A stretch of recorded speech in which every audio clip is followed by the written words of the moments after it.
नमस्कार दोस्तों, स्वागत है आप सभी का इस न्यू वीडियो में जो कि मंगोल एम्पायर के किंग चंगेज़ खान के ऊपर होने वाली है। मेरी पूरी कोशिश होगी कि मैं आपके नॉलेज लेवल को थोड़ा और ऊपर ले जाऊं। इसी कोशिश के साथ शुरू करते हैं अपने इस न्यू वीडियो को, जिसका टाइटल है हिस्ट्री ऑफ चंगेज़ खान।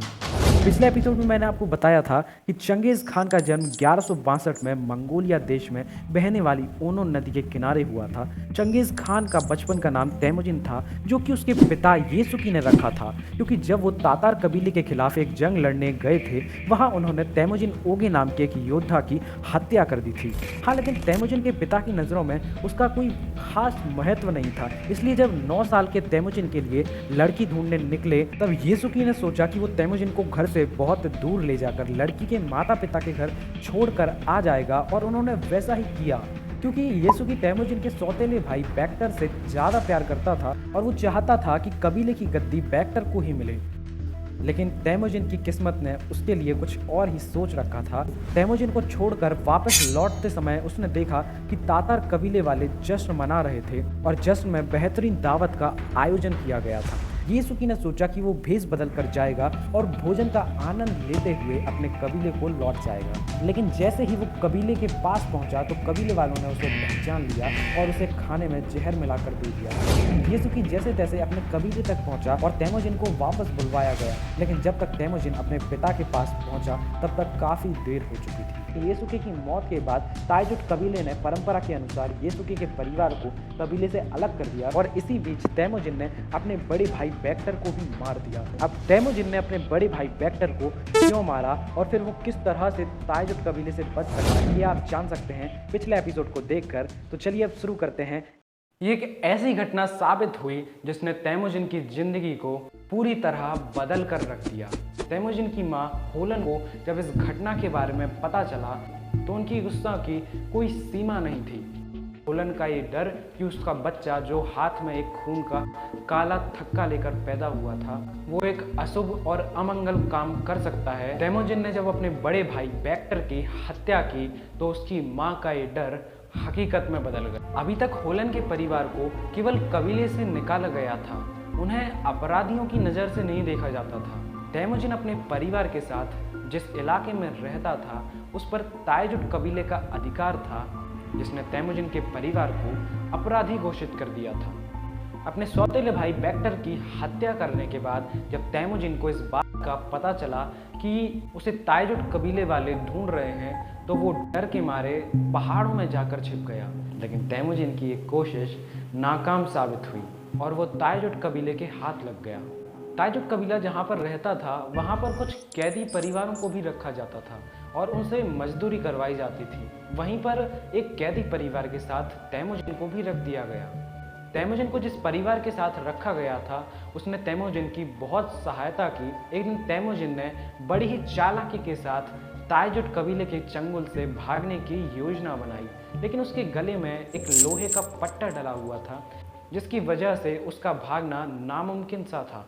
तब उस कैदी परिवार ने उस लोहे के पट्टे को तोड़कर आग में जला दिया और तैमुजिन ताइजुट कबीले के चंगुल से भाग निकला। तैमुजिन की ज़िंदगी की ये एक और बहुत ही महत्वपूर्ण घटना थी। एक तरफ ऐसा परिवार जिसे तैमुजिन का कोई भी रिश्ता नहीं था, फिर भी उसने तैमुजिन की जान बचाने में मदद की, और दूसरी तरफ ताइजुट का कबीला जिससे तैमुजिन का ख़ानदानी रिश्ता था, फिर भी वो उसे मारने की कोशिश कर रहा था।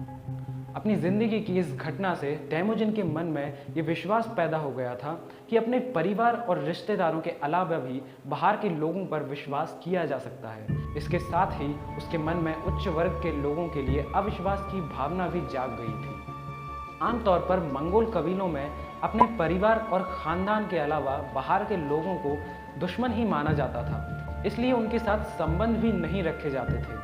तैमुजिन ने अपनी ज़िंदगी में एक बहुत बड़ा सबक सीखा। उसने अपने रिश्तेदारों के बाहर भी लोगों पर भरोसा करना सीखा और उनसे संबंध स्थापित करने की शिक्षा हासिल की। तैमुजिन ने ताकतवर लोगों के साथ अपने संबंध स्थापित करने की शुरुआत जामुखा नाम के एक लड़के के साथ की, जो उम्र में उससे थोड़ा बड़ा था। जामुखा का परिवार अक्सर ओनो नदी के किनारे रहने आया करता था, जहाँ पर तैमुजिन भी अपने परिवार के साथ रहता था। जामुखा जादरान कबीले का सदस्य था, जो तैमुजिन के पिता के दूर के रिश्तेदार थे। धीरे धीरे तैमूजिन और जामुखा के बीच इतने गहरे संबंध स्थापित हो गए कि वो एक दूसरे का हमेशा साथ देने की कस्में खाने लगे। हालांकि कुछ समय बाद जामुखा के परिवार ने ओनो नदी के किनारे आना बंद कर दिया, जिसकी वजह से तैमूजिन और जामुखा कई वर्षों तक मिल ही नहीं पाए। लेकिन बचपन में स्थापित किया गया ये संबंध बहुत ही मजबूत साबित हुआ और तैमूजिन के लिए बहुत ही फायदेमंद साबित हुआ। लेकिन इसके साथ ही एक बहुत बड़ी मुसीबत भी लाने वाला था। सन 1178 तक तैमूजिन की उम्र 16 साल हो चुकी थी और वो ताइजुट कबीले से बचकर रह रही अपनी माँ के पास वापस आ चुका था, जो दूर के इलाके में अपने परिवार के साथ रह रही थी। तैमूजिन ने 7 सालों तक अपनी होने वाली पत्नी बोर्टे को नहीं देखा था, लेकिन उसे ये विश्वास था कि वो बोर्टे को फिर से खोज निकालेगा। तो अपनी पत्नी को ढूंढने के लिए तैमूजिन अपने छोटे सौतेले भाई बेलगुटी के साथ पूर्व की ओर निकल पड़ा। आखिरकार उसने बोर्टे के पिता का ठिकाना ढूंढने में सफलता हासिल कर ली और जब वो बोर्टे के पास पहुंचा तो उसकी उम्र लगभग 17 या 18 साल थी और उसकी उम्र में अक्सर लड़कियों की शादी हो जाया करती थी। मगर बोर्टे को ये यकीन था कि तैमूजिन उसे लेने जरूर आएगा। बोर्टे के पिता को तैमूजिन और ताइजुट कबीले के बीच हुए टकराव के बारे में पता था। इसके बावजूद भी उन्होंने तैमूजिन को बोर्टे के लिए एक अच्छा लड़का पाया और उसकी शादी को मंजूरी दे दी। शादी के बाद तैमूजिन अपने छोटे भाई बेलगुटी और अपनी पत्नी बोर्टे के साथ घर के लिए रवाना हो गया। उस समय मंगोल कबीलों की एक परंपरा हुआ करती थी कि लड़की शादी के बाद अपने सास और ससुर के लिए एक एक कपड़े जरूर ले जाती थी। अब क्योंकि उसके ससुर की मौत हो गई थी, इसलिए बोर्टे अपने पति तैमूजिन के लिए मध्य एशिया के सबसे कीमती फार से बना हुआ एक कोट लेकर आई थी। वैसे तो अगर तैमूजिन के पिता जिंदा होते तो वो कोट उन्हें ही देता, लेकिन अब क्योंकि तैमूजिन के पिता जिंदा नहीं थे तो वह कोट तैमूजिन ने अपना एक नया संबंध स्थापित करने के लिए यूज किया। उसने बोर्टे द्वारा दिए हुए इस कोट को ओंग खान को देने का फैसला किया। ओंग खान तैमूजिन के पिता का पुराना दोस्त था, लेकिन अब उनके संबंध टूट चुके थे। तो तैमूजिन ने ये कोट ओंग खान को देकर पुराने संबंधों को फिर से जिंदा करने की कोशिश की। तैमूजिन को विश्वास था कि ओंग खान से अपने संबंध स्थापित करके वो अपने परिवार की सुरक्षा बढ़ा सकता है और नए संबंध भी स्थापित कर लेगा, और तैमूजिन अपने इस प्रयास में सफल भी रहा।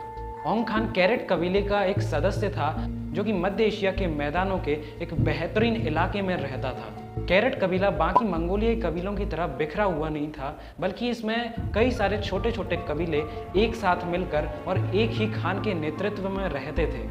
इस वजह से मध्य एशिया के मैदानी कबीलों में कैरेट एक बहुत ही ताकतवर कबीला माना जाता था और ओंग खान इस कैरेट कबीले का सरदार था। तैमूजिन जब कोट लेकर ओंग खान के पास पहुंचा तो उसने कोट को बड़ी ही खुशी के साथ स्वीकार किया। एक समय पर तैमूजिन के पिता येसुकी और ओंग खान की बहुत ही गहरी दोस्ती हुआ करती थी और उन्होंने साथ में कई युद्ध लड़े थे और कई दफ़ा एक दूसरे की जान भी बचाई थी। ओंग खान ने तैमूजिन को अपने कबीले में अपने बेटे के समान शामिल होने का प्रस्ताव दिया और उसे स्थानीय नेता बनाने को भी तैयार था, लेकिन तैमूजिन ने सबको बड़ा ही हैरान करते हुए इस प्रस्ताव को मानने से मना कर दिया। तैमूजिन ने कहा कि वो ओंग खान से सिर्फ अपने परिवार की सुरक्षा की उम्मीद करता है और उनके साथ अपने संबंध कायम रखना चाहता है। कैरेट कबीले के साथ अपने परिवार की सुरक्षा का इस समझौता करने के बाद तैमूजिन ने अपनी ज़िंदगी की लगभग अब तक की सभी मुसीबतों को ख़त्म कर दिया था और अब उसे ताइजुट कबीले से भी कोई खतरा नहीं था, क्योंकि मध्य एशिया के मैदानी कबीलों के 3 सबसे ताकतवर कबीलों में से एक कैरेट कबीला भी था। वो वापस से अपने परिवार के पास रहने पहुंच गया।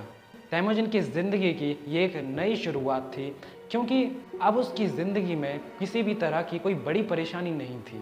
ओंग खान के साथ अपने परिवार की सुरक्षा का सौदा करके तैमूजिन अपनी ज़िंदगी शांति से बिताने के लिए दूर के इलाकों में रहने चला गया, लेकिन यहाँ भी मुसीबतों ने तैमूजिन का पीछा नहीं छोड़ा। अब जैसा कि मैंने आपको कहानी की शुरुआत में बताया था कि ताइजुट कबीले के सरदार येसुकी ने तैमूजिन की मां होलन का अपहरण मरकट कबीले से किया था, तो वही मरकट कबीला 18 साल बाद फिर से उस अपहरण का बदला लेने के लिए तैयार था।